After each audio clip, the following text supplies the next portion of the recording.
और हम डॉक्टर भाभी से ये समझने की कोशिश करेंगे कि पीएम मोदी की कुंडली क्या कहती है, उनके लिए 2022 का साल कैसा रहेगा।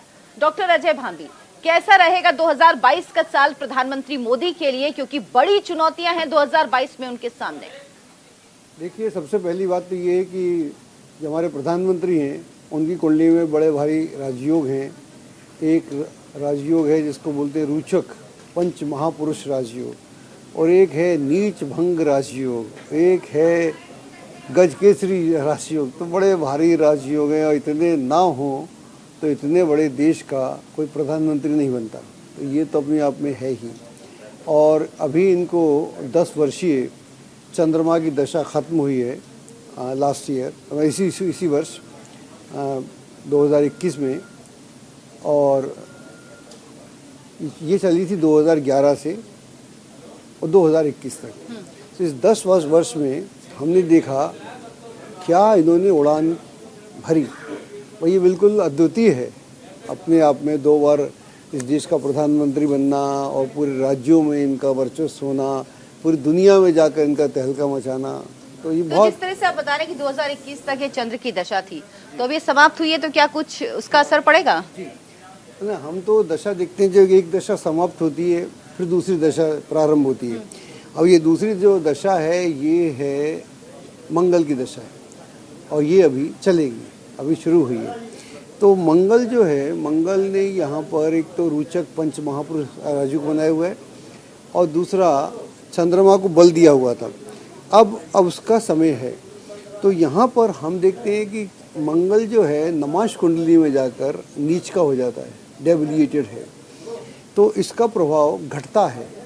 तो इनके सामने 2022 में चुनौतियाँ आएंगी और संघर्ष करना पड़ेगा, तब बात बनेगी। मामला इतना आसान नहीं रहेगा 2022 में जितना अभी तक आसान था। चलिए, डॉक्टर गणेश भी हमारे साथ हैं। डॉक्टर गणेश, ये बताइए कि प्रधानमंत्री नरेंद्र मोदी की कुंडली 2022 के लिए क्या कहती है? क्या आने वाले वक्त में कुछ मुश्किल समय होगा, या जैसे पिछले 7 साल 8 साल बीते वैसा ही वक्त है?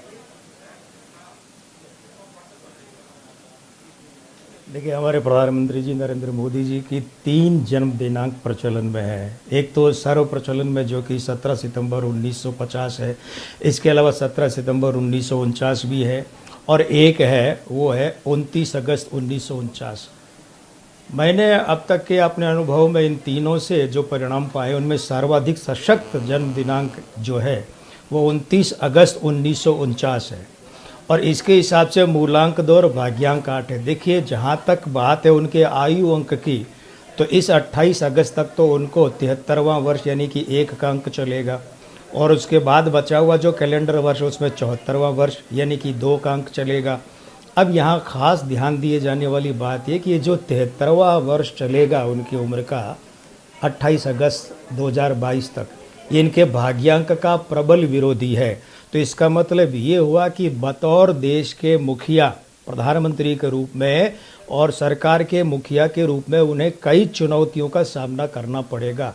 पर चूंकि ये 73वें वर्ष का जो अंक 1 है वो इनके मूलांक 2 का प्रबल मित्रता का संबंध रखने वाला है, तो इसका मतलब ये हुआ कि अभी 28 अगस्त तक नरेंद्र मोदी जी जो है वो एक ऐसा निर्णय ले सकते हैं जो कि अंक 2 से जुड़ा है, जैसे समान नागरिक संहिता या राष्ट्रीय नागरिकता रजिस्टर, या इसके बराबर का कोई बहुत बड़ा निर्णय ले सकते हैं।